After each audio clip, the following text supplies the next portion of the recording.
काननं भूतगणाधिसेवितं कपेत्तजम्बूफलचारभक्षणम् उमासुतं शोकविनाशकारकं नमामि विघ्नेश्वरपादपङ्कजम्। उमासुतं शोकविनाशकारकं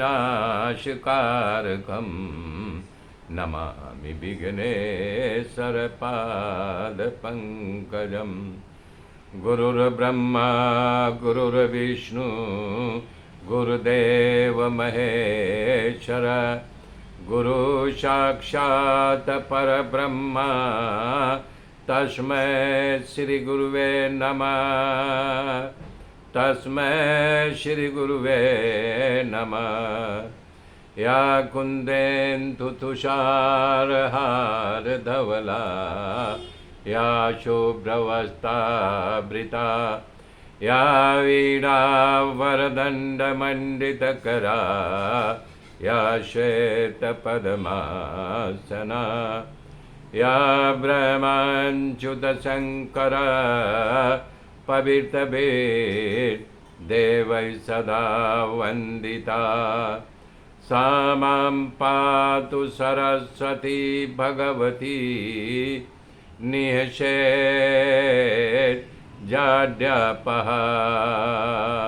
निःशेषजाड्यापहा।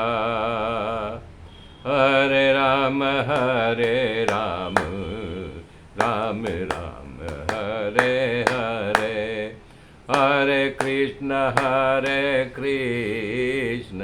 कृष्ण कृष्ण हरे हरे हरे राम राम राम हरे हरे हरे कृष्ण कृष्ण कृष्ण हरे हरे। मेरे मित्रों, भगवान सुखदेव जी कह रहे हैं, यद्यपि भगवान के पौत्र अनिरुद्ध की शादी रोचनामा के साथ हुआ था, परंतु दूसरी शादी वाणासुर की पुत्री उषा के विवाह को लेकर के भगवान शंकर और भगवान कृष्ण में घनघोर युद्ध हुआ।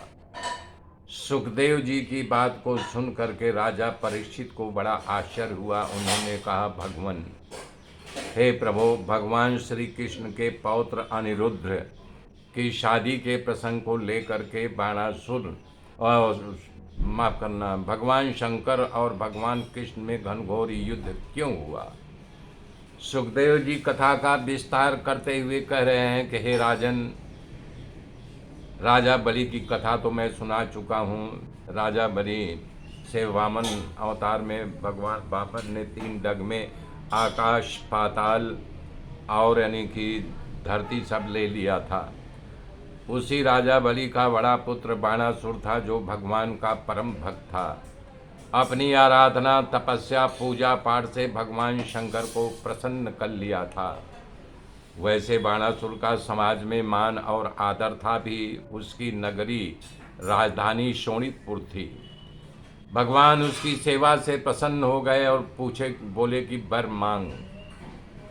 तो बाणासुर ने कहा कि यदि आप मुझ पर प्रसन्न हैं तो आप हमारी नगरी शोणितपुर की रक्षा कीजिए। भगवान ने कहा, ठीक है। तब से लेकर के आज तक भगवान शोणितपुर नगरी की रक्षा करते रहते हैं। बता रहे हैं कि सुखदेव जी कथा का विस्तार किया। बोले, ये भगवान का परम शिव भक्त था। उसके पास एक कन्या थी जिसका नाम उषा था। उषा सर्वांग सुंदरी थी, बेजोड़ थी। उसके जैसा सुंदर और कोई कन्या नहीं थी। लेकिन एक घटना घटी। रात में एक स्वप्न आया और स्वप्न में वो भगवान के पौत्र अनिरुद्ध से शादी कर ली, उसके साथ विहार किया। और जब स्वप्न टूटा तो भयानक दुखी हो गई। हे प्राणनाथ, हे मेरे प्राणेश्वर, हे मेरे जीवन के रखवाले, आप कहाँ हो, कैसे मिलोगे? उन्होंने संकल्प कर लिया उषा ने कि अब जब शादी करूँगी इसी वीर से, इसी युवान से मैं शादी करूँगी। लेकिन कैसे करूं, कहाँ मिलेंगे, स्वप्न तो स्वप्न होता है। संतों कह रहे हैं कि अनिरुद्ध जल्दी जल्दी में अपना पता देना भूल गए होंगे। लेकिन स्वप्न स्वप्न होता है। जैसे आप मान लो कोई रास्ते का भिखारी स्वप्न देखे कि मैं राष्ट्रपति बन गया, तो क्या सही सही में वो राष्ट्रपति के सिंहासन पर भिखारी जाके बैठा रहेगा? नहीं न। इसी प्रकार से यदि कोई राष्ट्रपति सपना देखे मैं भिखारी बन गया, कटोरा लेकर के भीख मांग रहा हूँ, तो क्या सचमुच में वो कटोरा लेकर के राष्ट्रपति रोड पर भीख मांगता हुआ दिखाई देगा? स्वप्ना स्वप्ना होता है। हे राजा परीक्षित, वाणासुर के मंत्री का नाम कुष्मांडा था। कुष्मांडा की एक कन्या थी जिसका नाम चित्रलेखा था। चित्रलेखा उषा की अंतरंग मित्र थी, परम सहेली थी और ये योगिनी भी थी।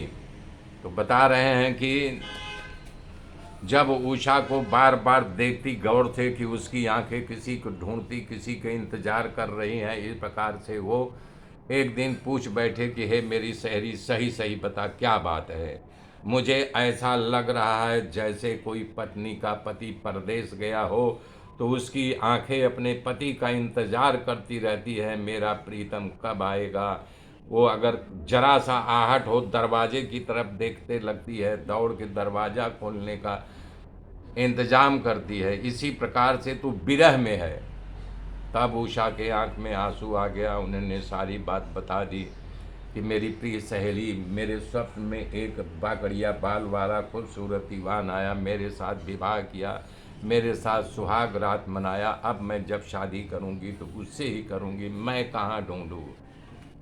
तब चित्रलेखा ने कहा कि तुम चिंता नहीं कर, मैं तस्वीर बनाती हूँ, यदि तू पहचान लेगी तो मैं उसको 2 दिन में तेरे पास उस युवान को ला दूंगी। तब वो जो है पहले देवी देवताओं का चित्र बनाया। तब उस समय उग्रसेन राजा थे, उनका बनाया। और इसके बाद जो है कृष्ण और बलराम का बनाया। जब कृष्ण का फोटो देखा, रे बोला इस फोटो से थोड़ा मिलता जुलता है। तब जो है प्रद्युम्न को बनाया, बोला बस अब ऐसा लग रहा है कि इससे मिलता जुलता है। तब समझ गई। तब अनिरुद्ध का फोटो बनाया। बोले अरे यही युवान है। बोले यही युवान है। चित्रलेखा ने कहा हाँ। तो बोला जानते हो ये कृष्ण भगवान का पौत्र है जो द्वारिका में निवास करते हैं। बोले तू चिंता नहीं कर, तो पक्का पहचान ले। बोले नहीं यही है। बोले 2 दिन में मैं ला दूंगी। ऐसा कह करके चित्रलेखा ने योग विद्या को जानती थी और उसको आकाश में उड़ने की कला भी सिद्ध कर लिया था। आकाश में उड़ करके दूर कहीं जा सकती थी और आ सकती थी। इस प्रकार से वो आकाश मार्ग से उड़ी। उड़ती उड़ती जो है द्वारिका के ऊपर आई। संतों कह रहे हैं द्वारिका के ऊपर सुदर्शन चक्र पहरा दे रहा था, रात में कहीं से कोई शत्रु न आके घुस जाए। जब देखी चित्रलेखा, अब क्या करूं, उसी समय जो है नारद भगवान वहाँ आ गए। नारद को देखते ही चित्रलेखा खुश हो गई। बोले प्रभु आपका दर्शन तो अमोघ होता है, धन्य है। बोले क्या बात है? तो सारी बात को बता गई। तो बोले अच्छा ठीक है, मैं सुदर्शन को रोकता हूँ और तू जितनी देर रोकूं। बोले 2 घड़ी में मैं अपना काम कर लूँगी। बोले ठीक है। तब वो जो है पहरा सुदर्शन जो दे रहा था, नारद जी आवाज दिए सुदर्शन इधर आ। अब सुदर्शन चक्र देखा, भगवान नारद आए हैं, आके खड़ा हो गया। बोले नीचे उतर नीचे उतर। बोले मैं पहरा। बोले पहरा छोड़, चल मैं सत्संग कर रहा हूँ सुन। अब नारद भगवान का सत्संग सुनने के लिए तो बड़े भाग्य की बात है, वो शुरू कर दिए। चित्रलेखा अंदर घुस गई महल में। देखा द्वारिका के महल में अपने कक्ष में सोए हैं। बोले उठाऊंगी, बात बताऊंगी, शोरगुल मचेगा, आवाज़ आएगी। वो खाट समेत ही जो है प्रद्युम्न को, अनिरुद्ध को लेकर के महल से बाहर निकल गई और नारद जी की इशारा किया कि बाय, यानी मेरा काम हो गया। तब नारद जी सुदर्शन के बोला बस चल जा, सत्संग खत्म हो गया। बोले अरे भी आपने शुरू किया। अरे बोले पल का भर का भी सत्संग होता है, जा, लेकिन एक काम कर, जा सही, और तेरी कल सुबह खबर ली जाएगी तो बोले देख यहाँ से क्या उड़ता हुआ जा रहा है। सुदर्शन देखा कि वाकई में कुछ उड़ता हुआ चला जा रहा है। बोले क्या है? बोले मुझे पता नहीं। नारद जी वहाँ से चले गए। जब नारद जी चले गए और सुदर्शन ने विचार किया कि अब क्या करूं, ये क्या हमारे यानी कि यहाँ से उड़ के गया। नारद जी सामने बैठे थे, वो भी वहाँ से चले गए। योग विद्या से ला करके जो है कुष्मांडापुर में उषा के महल में ले जा कर के खाट को उतार दिया। इधर चित्रलेखा अनुरुद्धा के लेकर जब शोणितपुर में आ गई तो उषा के साथ मिलाप कराया। उषा अपने प्राणनाथ के प्राप्त करने पर खुश हो गई। इसके बाद कई दिनों तक उषा ने अनिरुद्ध के साथ विहार किया। तभी बाणासुर के सेवकों को लगा कि उषा के शयन खंड में कोई पुरुष है। इसकी जानकारी बाणासुर को दी।